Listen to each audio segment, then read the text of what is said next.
Hey guys, and welcome back to the channel. Now, as I mentioned at the end of the last video where we looked at my recent favorite footwear, in today's video we're going to be going over my recent favorite clothing pieces. This one might be a bit of a long one, so feel free to grab a snack, maybe coffee or something, sit back and let's just get right into it.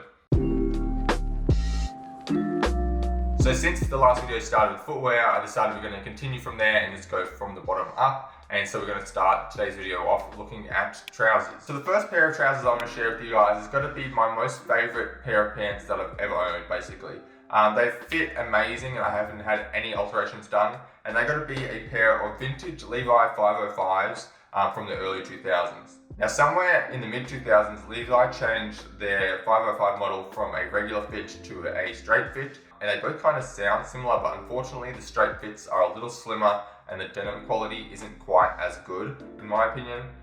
So I've kind of been recently hunting for more pairs of the older regular fit. I have a pair here in black, which I've definitely seen, quite a lot of wear. And then I have a more recent pair here that I found on eBay in a blue, kind of like lighter wash.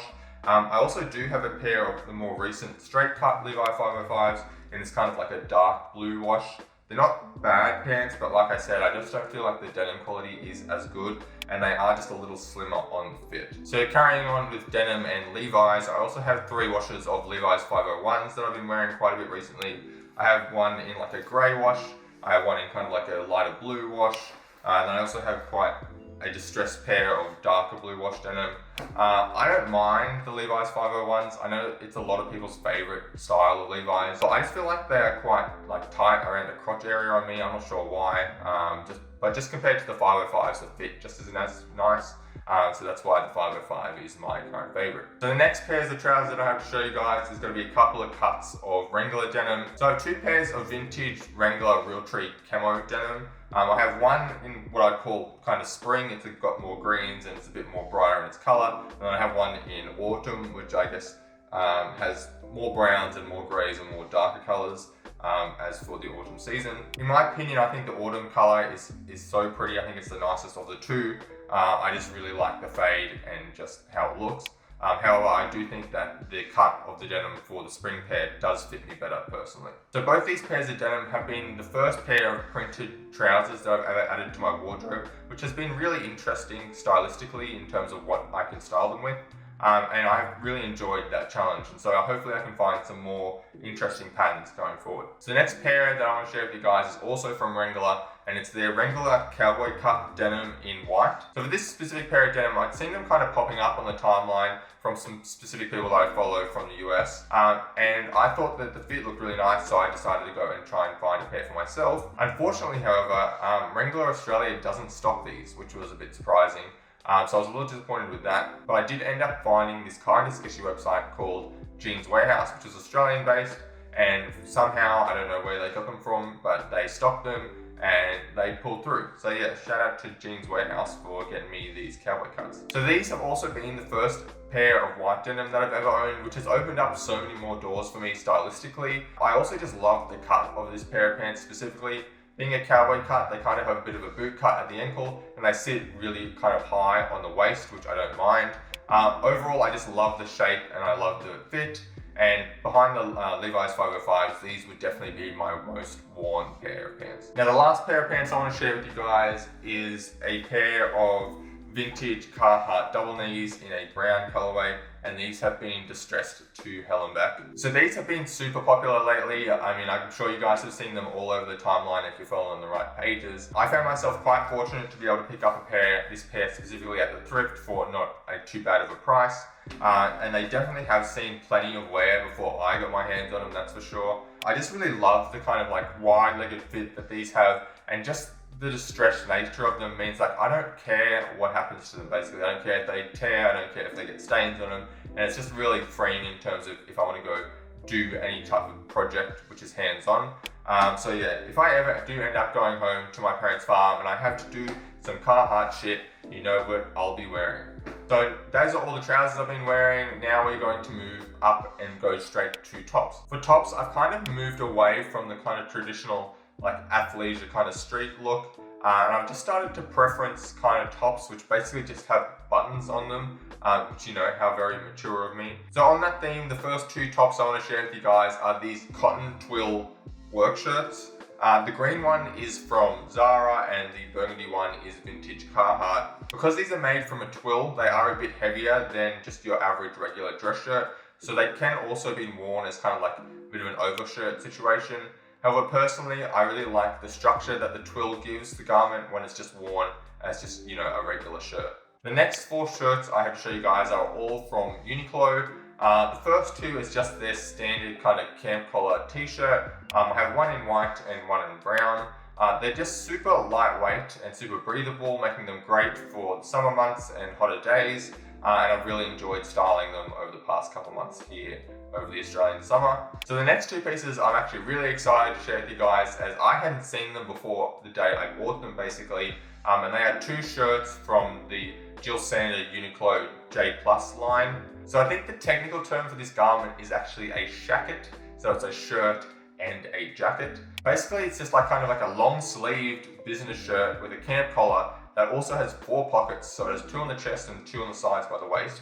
And it also has these 2 little drawstrings that sit around the waist of the shirt that you can pull to modify the silhouette of the garment. Personally, I really like styling both of these just as like a regular button-down shirt. I just really like how the collar looks, and I really like how the little drawstrings are on the side work along with the cuffs on the sleeve. And I just think the colors are also beautiful, hence why I had to get both the blue stripes and kind of creamy beige colorway.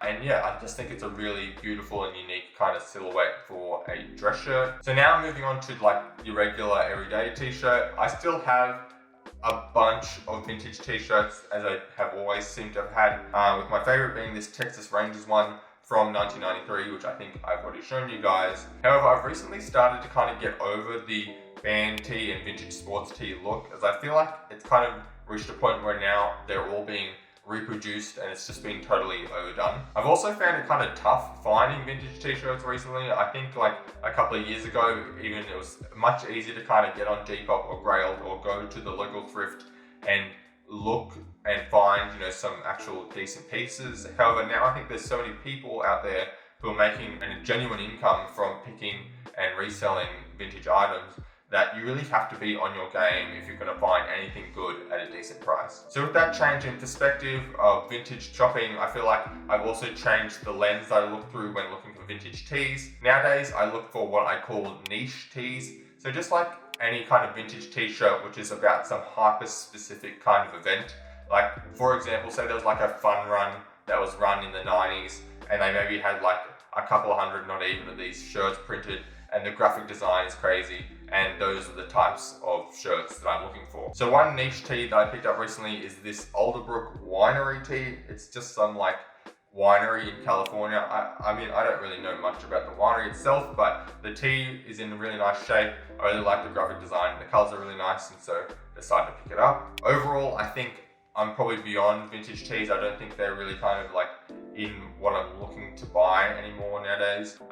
And yeah, I just think looking for very specific tees and then basing my purchases on what I think the graphic design looks like is where I'm going. So as for hoodies and sweatshirts, basically the only ones I've been wearing for the past 12 months have been Cole Buxton. And I just think that they make the perfect hoodie and sweatshirt. I mean, that's the only reason. I still have other hoodies and sweatshirts, but I just don't want to wear them compared to these Cole Buxton pieces. So I have this warm-up hoodie in like a grey marl colorway. I also have a warm-up hoodie in kind of this washed green, and then I also have a warm-up sweatshirt in the grey marl colorway also. So the fit on all these pieces is just super cozy. I just don't think I've ever worn a sweatshirt or a hoodie that has a better fit for me personally, and that's probably why they've gotten so much wear recently. I do understand for hoodies and sweatshirts that they are a little bit pricey, with each piece kind of retailing around the 250 Australian dollar mark. However, I do think that the quality on each piece is absolutely flawless, and I could say with confidence that you'll get wear from these pieces for years to come. So moving up from tops, we're now going to outerwear, and we're going to have a look at some of my favorite coats and jackets that I've been wearing recently. So the first piece I want to share with you guys is probably potentially even my most favorite piece out of my entire wardrobe, and it's this 3/4 length Aimé Leon d'Or Valmacan jacket in this tan brown kind of colorway. So I picked this bad boy up from the Ama Leon Dore end of season sale. So I got it for 40% off, which was an absolute blessing. Basically, I got it as soon as I had moved to Melbourne, which was great as I moved in the middle of winter. And coming from the Gold Coast, I certainly didn't have too many large jackets or coats like this one. It's not like a super heavy coat when it comes to keeping heat in. So usually I'll be pairing it with like a sweatshirt or something underneath. However, it does do a very good job at repelling water. I'm not sure what covering is on the fabric. However, it is basically just a water repellent and it just beads right off. Overall, I think it's just a really classic piece with some really beautiful details. And I just feel like really lucky to be able to own it pretty much. And that's generally what makes it my favorite piece of outerwear from my wardrobe. So the next outerwear piece I want to share with you guys is this heavyweight flannel jacket from a brand called Summit UK. So it's made from a wool blend, so it's super thick and super warm. Stylistically, I think it's just a really easy piece to throw on over a plain t-shirt like the one I'm wearing at the moment. That's how I've been wearing it a lot recently. I also just think it's a perfect garment for if it's getting a bit colder and you're going to a couple of bars or you're going out in the city for the night where you're kind of in and out of places all the time and you don't want to wear a heavier coat because you also don't want to be taking your coat on and off every time you go in somewhere. I think this is the perfect garment for that occasion. So I just want to add a little note in regards to sizing, as I know Summit UK are still producing flannel jackets like this if you want to go and pick one up for yourself. Basically, I got mine in an XL, which was the largest size that they offered at the time.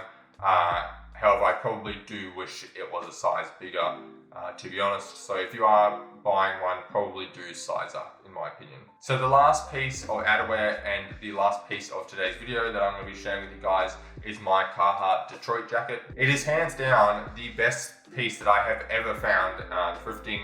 I just think it is worn into perfection, kind of similar to the Carhartt pants I own, but I think this jacket has just been worn in perfectly. Just the wear on the cuffs and just the fade on the coloring, everything is just amazing.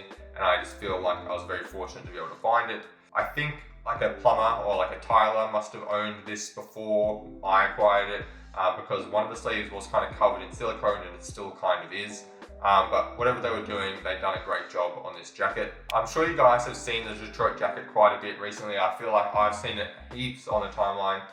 They seem to be just popping up everywhere, and I think that's within good reason, just because it is such a nice cut of a jacket. Style-wise, it's really not that complicated. It is a cropped jacket, so like the heavyweight flannel, I'm usually just throwing this one on over a t-shirt when I'm on my way to less formal outings. Overall, I just think that the shape and the fit and the distressing and just everything about this jacket has come together to create a really amazing piece, which I don't see leaving my wardrobe for quite some time. And so that wraps up my favorite pieces from my wardrobe that I've been wearing recently.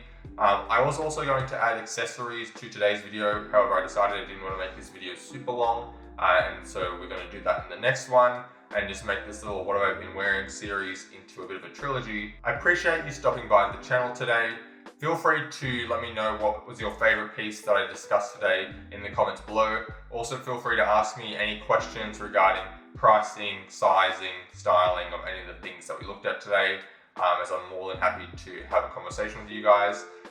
Also, if you want to see how I've styled these garments, or if you want to see any little behind the scenes of my life, feel free to go follow me on Instagram, which is just at JoshuaRDMedia. I really want to try and start to build a bit more of a community on Instagram. But anyways guys, thank you so much for watching and I will catch you in the next one. Cheers.